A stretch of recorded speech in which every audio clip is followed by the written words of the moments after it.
Hello friends, for today's video I wanted to go through a list of books that I would absolutely love to have adaptations for, but I wanted to go a step beyond just stating I want an adaptations.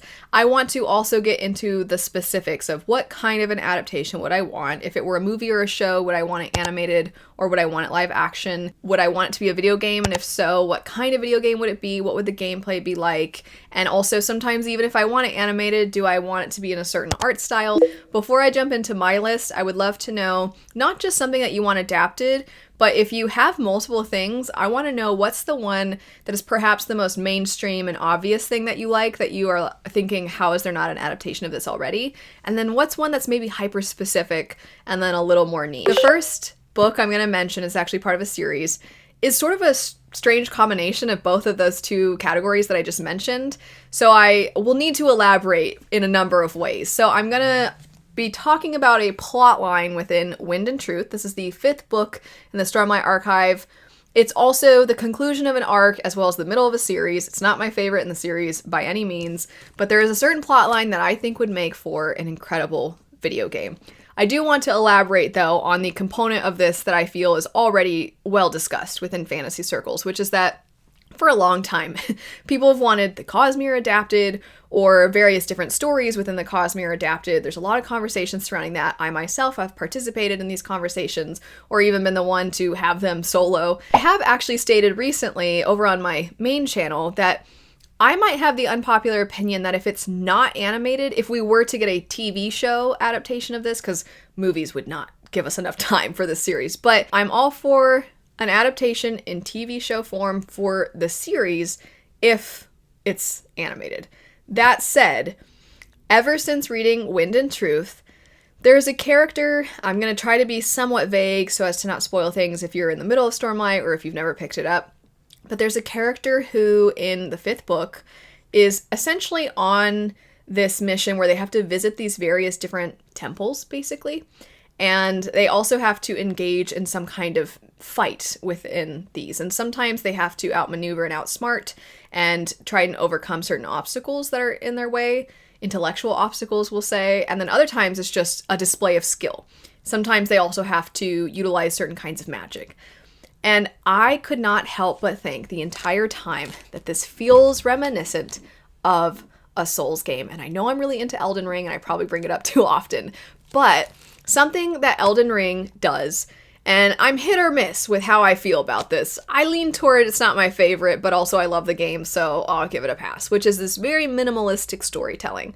They give you cutscenes and great voice acting and great music and then some item descriptions. They give you breadcrumbs that you want to follow back to something more substantial, which for a lot of us leads us to, inevitably, YouTube. But what I think is so fun is that you could do that same style. You could just give us this amazing animation. You could give us really difficult fights. You can even allow for us to go from one temple to the next and showcase the world in a way that it feels kind of like epic, and you can have it feel somewhat like Elden Ring, where you are going from one place to the next and the terrain slightly changes, and whatever magic is being utilized by the boss fight, we'll say, from one place to the next has an effect on the land, and you can have all these things, and then it's kind of like a boss rush to some degree, but you can still open it up a little bit, and the breadcrumbs would lead you to the book series. I think that would be so cool. Oh, I would love it. When I was a kid, I wanted to write stories for video games. That was my dream job because I loved video games and I loved stories. I feel like that is clear right now because of the way that I'm like combining, where I just think that this hybrid would be amazing. Oh, I would love it. We'll stray away from video games for a second and talk about a story that I think, first off, I would be on board with it being a show. And second, one of the few fantasy stories that I'm like, live action all the way. While I don't want to be that person that's like, oh, this is actually the next Game of Thrones, because we're all, I think, pretty done with that conversation. I do think it has appeal in a similar way because it's low magic, it has this historical feel to it, and it's very blunt and captures the way people actually are, but different enough from Game of Thrones that I don't think it would just be constantly compared to it. And I'm sure you can all guess, I talk about it all the time on my main channel, so here we go talking about it on this channel too, and that would be Abercrombie, specifically his First Law world. I know there's already an adaptation in the works for one of the standalones, Best Served Cold, which I think is a great idea. If I'm not mistaken, I think Abercrombie wrote the standalones through inspiration from films anyway, so I think that would translate well to film. But I think it would be great to start with the First Law world, which is not the one I'm holding up. I'm holding Age of Madness up. But start with the First Law world, you have that series. Then, hopefully, that's successful, does very well. Amazing actors could absolutely sell that show. We all know it because the voice acting for the narration already is amazing. So get a cast of phenomenal actors and it would be great. It would be great. It would also be very funny, I think. And then from there, when that's potentially successful, you can go into Age of Madness and you can have a similar feeling to how Game of Thrones occurred and then you had House of the Dragon. Chronologically, First Law is first and then Age of Madness. So I'm not saying it's a one-to-one by any means, but I just mean the way that you can still tell another story within that same world, and audiences, if they like it, they'll go with you. We could do that for Abercrombie's works. Next up, I will admit that the game that I'm going to compare this book to as far as what I would like it to be adapted to is not a game that I have the most amount of experience with. I've played it here and there, and I enjoyed it, and I think it's incredible, and I think it's very different and very creative, but I don't want to by any means act like an expert in this game, just to be clear, but the book that I'm talking about would be the Fireborn Blade, and the game that I'm thinking of is Senua's Sacrifice. And if I'm remembering correctly, Senua's Sacrifice is a story that is capturing a very specific way in which a person's mind can work. And I think they utilize playing it with a headset where there's kind of these voices that whisper in your ear, and I think they have it different for each side. It almost feels tangible. It's really putting you in that character's headspace.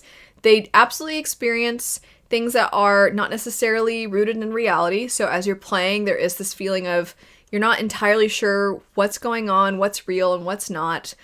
And the reason that I'm comparing this to that is because every time I've talked about this story, I say it's a hybrid between a foundation of dragon-slaying fantasy and psychological horror. And the idea is this character is descending into a dragon's lair and is trying to regain their honor by gaining this mythical blade called the Fireborn Blade from this dragon's horde. You could capture that almost borderline horror feel as the character is descending, and you could have these whispers because within these layers you have the ghosts of the dead that have died within these caves. You have them affecting your sense of reality, and is there a person there? And our main character also is losing almost their sense of reality, but also their memories are starting to not quite be right, and I just think that you could capture that so well. I'm imagining turning the lights out, you only have the light from the screen of the game, you have your headset on, and you just are so engrossed, and you feel there alongside the character, and it would just have that like, oh, there's something crawling on my skin kind of feel. I would absolutely love that. I think it'd be awesome. I'm going to very much switch gears here. Nothing like any of the three I've described thus far. Next up, we have The Girl Who Kept the Castle.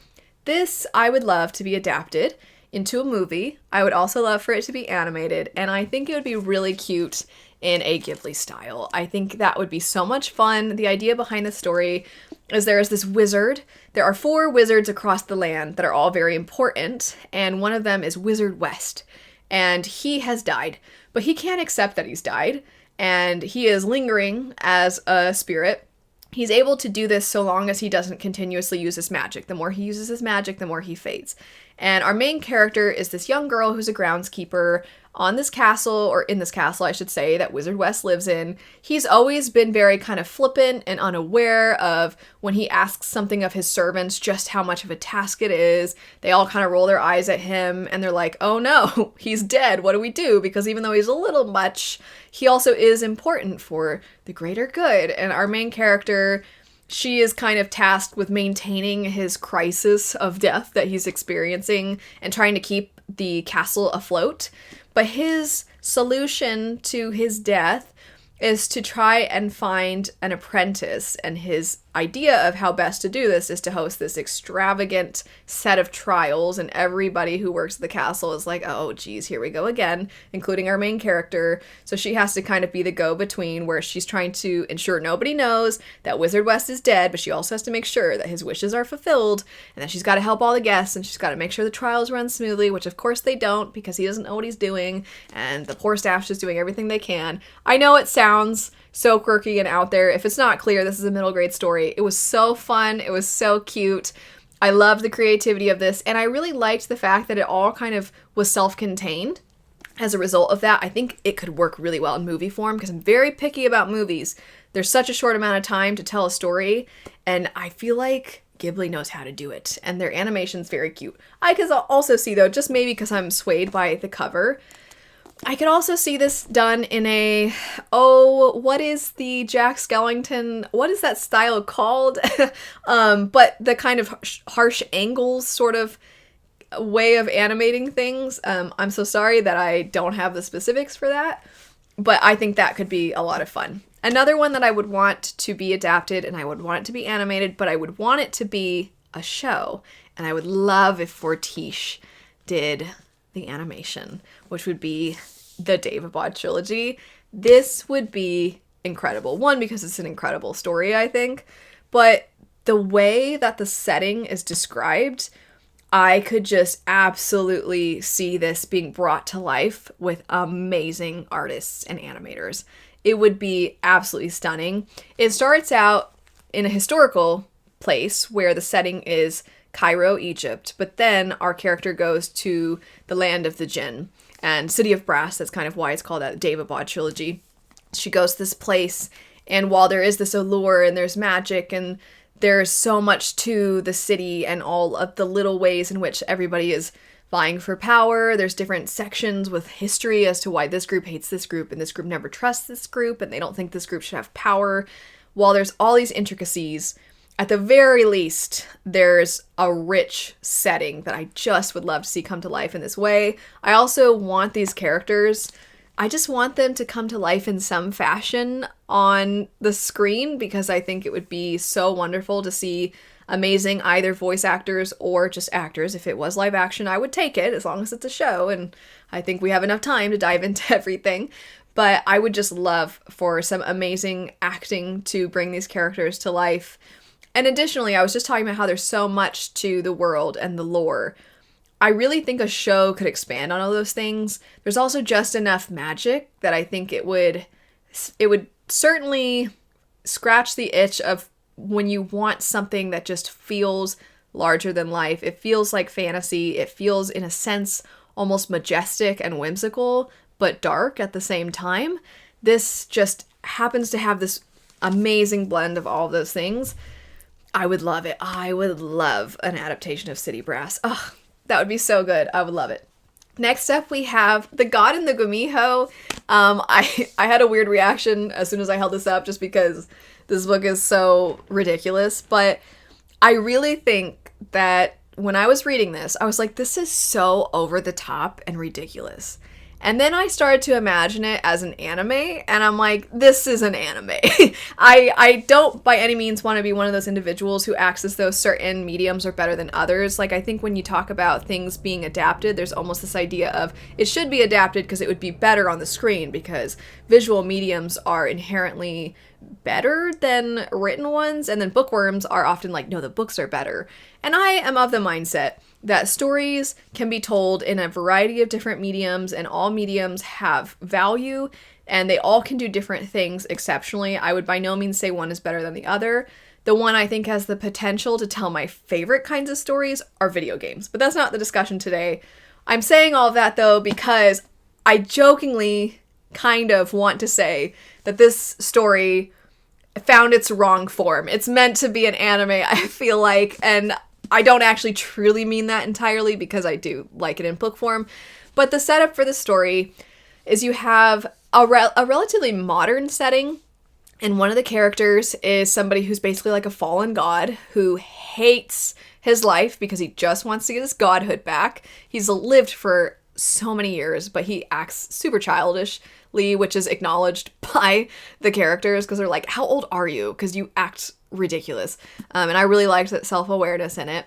But he hates his life. He has to basically try and ensure that the mystical beings that live among humans, but humans don't really know they exist, he's kind of responsible for being almost like a detective for when those beings are breaking their laws, the mythical beings' laws, you can say. So that's what he's up to, and he hates his job, but he has to basically have enough success within the cases he's trying to solve. Like if he can reach a certain number, he can be a god again. That's the deal that he's struck with his brother, basically, who's the one that's like, you need to face your punishment. And then the other character is a nine-tailed fox who in the past has fed off of, I think it's the kidneys of men.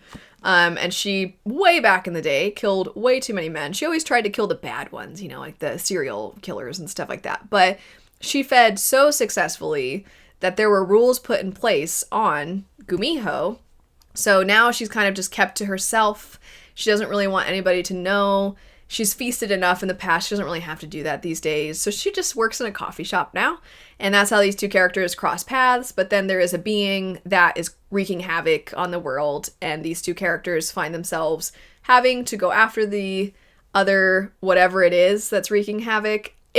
I know it sounds, I'm not doing the best job of being succinct here. It's kind of all over the place. But it's so filled with shenanigans and it's so off the walls. And there's a lot of the characters kind of falling and rolling down hills, and they fall into each other, and then they shove each other, and they seem like they hate each other, but you're like, are they actually attracted to each other? And it's just got this feeling that I definitely think would be captured really well in anime, because all their reactions are so larger than life too.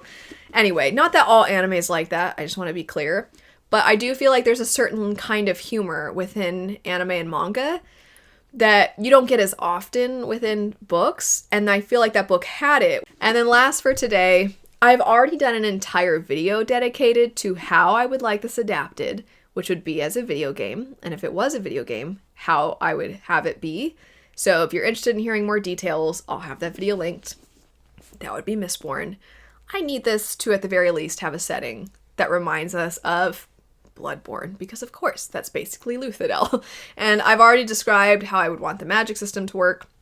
I don't think I need to probably tell most of you about Mistborn's magic system, but if you are very unfamiliar, there are different kinds of metals, and there are people called Mistings who have a specific power associated with a specific metal. So there's a kind of person who gets one kind of power from a specific metal. Then there are Mistborn who have available to them all the powers associated with all the metals. And these people are like one-person armies. They are incredibly powerful, and I just can envision you are playing as a Mistborn. You have all these different abilities that you can cycle through. You have certain ones more readily available than others. For example, within their world, Atium is exceptionally powerful, which makes it very rare, which means that it has certain noble houses that are responsible, or one specific noble house that's responsible for mining Atium. And I can just see that being the one that you have to use sparingly, and then you have other ones that are available to you more often. And there's so many ways that this could be done to make a fun video game, but I go into more detail in that other video. Oh, I need it to happen though. I need it to happen. It would be so good. Anyway, that's it for some books that I think would make for great adaptations. I would love to know, as I said at the beginning, what are some that you really would love to see adapted and in what form? Thanks so much for watching though. I hope you have a great rest of your day, and I'll see you later. Bye.